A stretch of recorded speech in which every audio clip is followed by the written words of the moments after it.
అంబేద్కర్ తన అధ్యక్షతన 7 సభ్యులతో కలిసి ముసాయిదా రాజ్యాంగాన్ని ఏర్పాటు చేశారు. వీరు ముసాయిదా రాజ్యాంగాన్ని రాజ్యాంగ సభకు 1948న సమర్పించారు.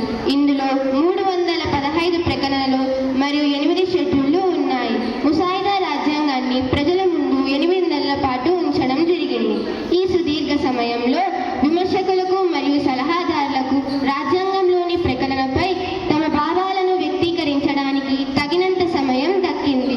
సవరణల తరువాత 395 ప్రకటనలు, 22 భాగాలు మరియు 8 షెడ్యూళ్లతో కూడిన రాజ్యాంగం ఏర్పడింది. రాజ్యాంగంను మన భారత రాజ్యాంగం 1949 నవంబర్ 26న ఆమోదించింది.